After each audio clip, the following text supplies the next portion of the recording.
Hey there, I'm Lance and I'm a gamer. And I'm Sam and I'm a non-gamer. And we are Love to Hate, where we try to help gamers find great games to play with non-gamers. And today we're taking a look at Trekking Through History by Underdog Games.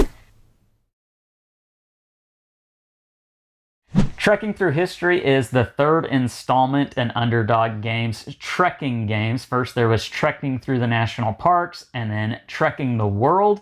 Now we have Trekking Through History. And as you might guess, this is going to involve players exploring different historical events throughout the course of time. So you are going to be time traveling in this game, and you want to try to do so in numerical order, or from oldest event to most recent event. But you also want to make sure to accomplish different tasks on your agenda. This is a drafting and resource management game. Let me show you how it works down below, and then we'll come back and share our thoughts on it as a gamer and non-gamer. All right, here's Trekking Through History from Underdog Games. Let me show you guys how this set collection game is going to work, in which you are going to be sort of a time-traveling vacation agency, helping people travel through big moments through history, reliving big events, and you're trying to do so efficiently as possible over 3 days, or 3 rounds as it is played in this game. As you can see, we have some cards out here, and these cards are going to represent big moments in history, and they are dating all the way from the before Common Era, BCE, all the way to modern times here. And you'll be very familiar with these events that are on these cards, such as cheering at the ancient Olympics or planning escape routes with Harriet Tubman. And anyhow, these are very well-known events and beautiful artwork on the cards. In fact, you can check out the unboxing video we did on this game by clicking the eye in the top right corner, and you can see a lot of the beautiful artwork in that video. Now, how this game is going to work, at the beginning of the game, players are going to have itinerary cards dealt to them. You'll have 4 cards, but you're only going to use 3 of the cards. You're going to use 1 card for each round. Now, on these cards, you're going to see 4 different columns, and these 4 columns match the 4 different resources in the game. These all stand for something I can't remember off the top of my head, but you've got red, blue, yellow, and green here, and you are trying to fill up the different spots on each of these itineraries so that you gain victory points along the way, as well as other time crystals, other resources. And so you'll get 4 of these. You'll choose 1 to play for each round, 1 of which you will not use. And so let's pretend that this is the one that I have here. And so that's my itinerary. I'm needing to get these different resources. And the resources are kept in this tray up here. This tray does come with the game. It holds all of these resources very nicely. And so how you get these resources, you get them by different events that you attend to. So on your turn, you can select any one of these cards that are showing out here. Any of the 6 cards I can take from the top of the deck here. What you will get, so if I take Harriet Tubman, excuse me, I'm going to gain the resources that are printed here on the bottom right of the card, but I also will gain the resource that is printed on the board here. And while we're on that, the board here is a neoprene mat, and then this is standard with the game. This is not an upgraded component. And so it is not an actual board, it's a mat. Anyhow, you will gain the resource printed on it. If you take from the top of the deck, you don't get any additional resource. Alternatively, if you don't want to take any of these, you can visit your ancestors, which will help you because the year that it takes place is wild. You won't have to be worried about the year.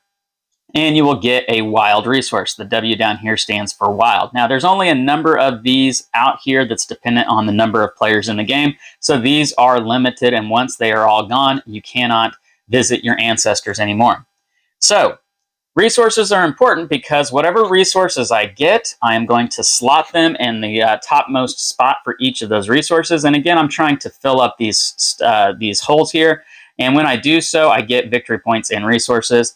But also what's important with these cards, the number down here on the pocket watch tells me how many spaces I will move forward on this board over here. And this is the turn order board. Whoever is furthest along in this, they are going to go last. Whoever's furthest back, they are going to go first. And so if I were to, again, plan escape routes with Harriet Tubman, I would move my pocket watch 3 spaces forward. Everybody starts at the top of the clock here. So 1, 2, 3. And then it would be this player's turn. And say they chose an event that only moved them 2 spaces forward. They would get to go again because they're further back on this track. And if they visited a spot that only took 1 time, they would get to go again because anytime 2 people are on the same space, it's whoever's on top, they get to go again. And then it would finally be blue player's turn to go again in that event. And you're going to go all the way around until you get to 12. When you get to 12, that's going to be the end of your day or the end of your round. You're not going to be able to collect any more cards, and the rest of the players will get to go until they hit 12 o'clock as well.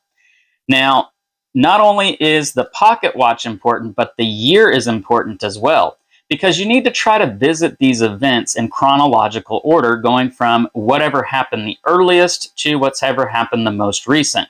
So, for instance, I would probably not want to go see Harriet Tubman at the beginning of a day because her event happened in 1850, something that's relatively recent.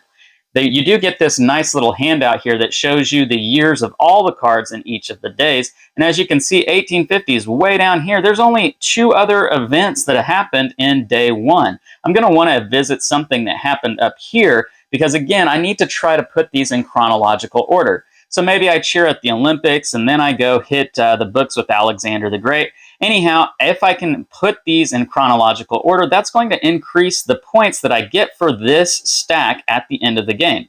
If you look over here on this side of the board, you can see that your treks, however many cards you have in a pile, that's going to score you increasing number of points at the end of the game. If I only get 1 card, that's actually worth -3 points.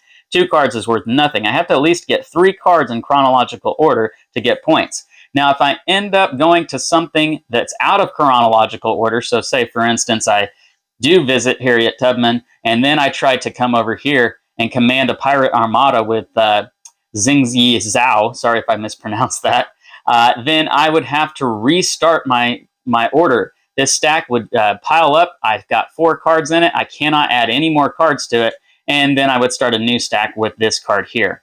Now, where the visiting your ancestors comes in, that allows you to add a card to your stack, and you don't have to worry about the year because, again, it's a wild card essentially, and it would be the same year as the card before at 1850. So I get to add another card to my stack, not having to worry about the year, which again is going to help me with the points over here.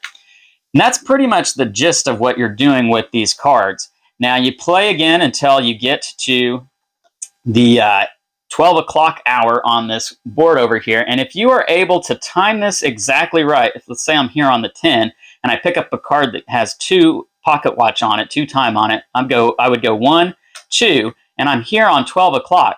Anytime you land exactly on 12 o'clock, you get a 3-point bonus, punctuality bonus. Now, if I picked up a card that had 3 on it, I went 1, 2, 3, I went past 12 o'clock, I'd have to come back to 12 o'clock and I would not get the punctuality bonus. So that's an importance for trying to hit right on 12 o'clock. Now, these time crystals are good because you can spend time crystals to subtract 1 from the time on the pocket watch. So instead of this card costing me 3 time, I could spend a time crystal and it would only be 2 time. And that can really help me on trying to be punctual.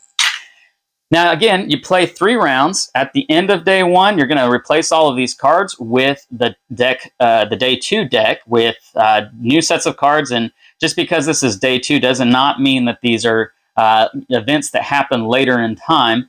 They're going to be all random events and random time events in time. And same thing with event deck 3, day 3. It's going to be the same idea, just different events. And at the end of 3 rounds, you're going to see who has the most points. Whoever does have the most points is going to be the winner.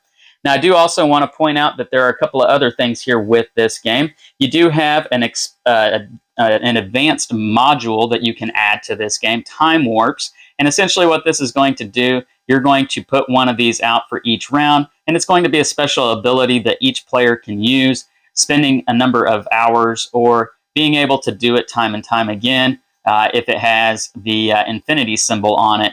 But it's just special things you can add to the game once you have mastered it. And then also, I do want to point out the insert for this game. It is very nice. It holds all of the pieces, including the mat. You put the mat down here. Everything has a nice spot to fit inside the box, and one of the better play inserts that I've ever seen. So there you have it. That is Trekking Through History. Let's go back up top and share our thoughts on this game. And we're back, and now we're going to share our thoughts on Trekking Through History from a gamer and non-gamer's perspective. So Sam, we really enjoyed the other trekking games that we've played from Underdog Games. We looked at Trekking the World last year, and it was a fantastic one. Would have made our top 10 video had it been a game that we saw the year that it came out. It wasn't a 2021 game, but it was a fantastic experience. Now we have Trekking Through History. Yeah. What were your initial impressions when we got this out on the table? There's a lot going on. And also I'm not a big history buff either. That's not really something that interests me too much. And so I was afraid that it would be, I guess, boring and complicated, which was what I initially thought just looking at everything. Yeah, so I am a history buff. So whereas for you it might have been something that was intimidating or off-putting, for me, that was a real, it pulled me into the game right from the get-go because I enjoy different historical events and learning about those sorts of things. So you can see we're coming at this from two different perspectives just on the theme alone. But let's talk about the gameplay experience. What was that like for you as a non-gamer? Yeah, I think as much as they do have going on, I mean, you have the history track, you have the clock, you have your own personal little track with what your goals are, but it really runs smoothly. Yes. Like as much as there is, it was surprisingly, and it shouldn't have been that surprising because the other games had worked so well, but it just seemed to be so different from the other ones. Yeah, and you're nailing it right on the head there. Several of the things you said were things I wanted to make sure to cover. This is a smooth game. It's very intuitive what's happening here, that you really feel like you are on a tour trip going through time, and so many events take up so much time, and so you want to make sure to do that in the right order. And the other thing that you mentioned that I felt like we needed to discuss on this is that it feels incredibly different from the other trekking games. The other trekking games was a point-to-point movement on a map, and you were trying to get to certain places to be able to pay resources to gain certain things, contract fulfillment type of game. And you do still have a little bit of that kind of element here. You are using resources to fulfill certain things, but this is more of a track. You want to stay in last place to be able to act first type of game. Yeah. And we've seen that in other types of games. This isn't the first game that's ever employed that type of mechanic, but I feel like this is a very accessible and easy to grasp type of game that has more advanced mechanics. Yeah, I will also say there's more risk-taking in this one than I feel like was in the others, because you can risk it and say, hey, I'm going to choose this date, knowing that there's only 2 or 3 other possible cards afterwards, but, that's a risk you take. That is a good point with that, because you do have that little handout that shows you what all the cards are available in each deck or each day. And so, yeah, you're right. You do take a little bit of risk knowing if I go too far down the line, I only have so many options left for me. But if I play it safe, I may not get to fill out my board on time. I feel like that's probably the most enjoyable aspect with this game, is that risk-taking aspect with this, and at the same time knowing there's a trade-off that if I don't get it, then I'm sacrificing a lot of points. Yeah. And do I sacrifice those points early on so that I can start a new track, a new path, so that maybe I can get more points, or do I keep trying to press it? There's a little pressure luck with that. So let's get to our pros and cons for Trekking Through History. What were the things that really worked out well for you, specifically as a non-gamer?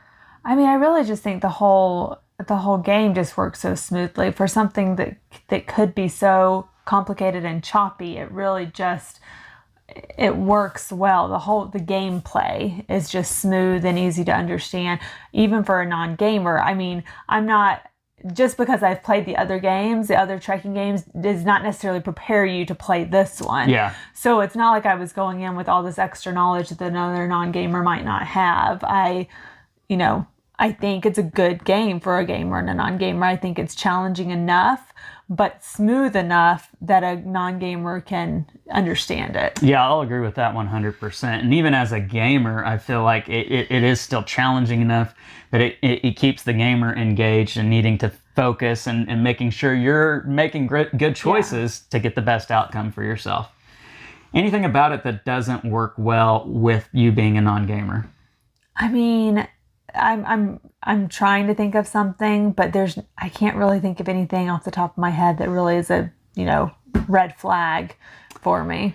Yeah, I have a hard time coming up with any negatives for this game either. The production value for this game is top notch. Yeah. Underdog Games has just gone all in on this with the game trays. The components are fantastic. Yeah. The artwork is fantastic. The text they put in to describe each historical event is fantastic. I mean, this game is it's really top notch on all levels there. And I can't really knock the gameplay here either. It's a really solid design and it hits the market that it's intended to hit. Yeah. A+ on that. So I can't really identify anything negative either. Yeah. So that being the case, let's get to our scores then. Scale of 1 to 10, love to hate. Where does Trekking Through History come in at for you? I think it's a solid 8. 8? Yeah. Okay. I honestly, I wish we would have looked back on our trekking through See what we through the world to see how we rated that game, because I feel like we rated that one pretty high too. Yeah. For me, I feel like I like this one even more than that one, so I hope I'm giving it a score that's higher than that previous score. In case you're wondering, we don't remember what we rate games. We don't. But yeah, I think you're right on, Sam, with an 8. I'm going to give this game an 8.2. I really enjoy it. It's not going to leave my collection because of how well it does the job of what it's set out to do and the demographic, the group of people that it's targeting. Those casual family gamers, I think this just nails it. So if you are looking for a game that would be a great game to get somebody for Christmas, that is maybe just a casual gamer, or maybe they're just now getting into the hobby, this would be a fantastic one to do. Trekking Through History, or if you know somebody who's a history buff, this is going to be the game for you to get. Really great experience with this one. It is Trekking Through History. It's from Underdog Games. Leave us some comments down below. Let us know what you think about this game. Make sure to like and subscribe and push that bell button so you get notifications of all our new content. I'm Lance. I'm Sam. And we are Love to Hate, where we try to bridge the gap between gamers and non-gamers. We'll catch you next time.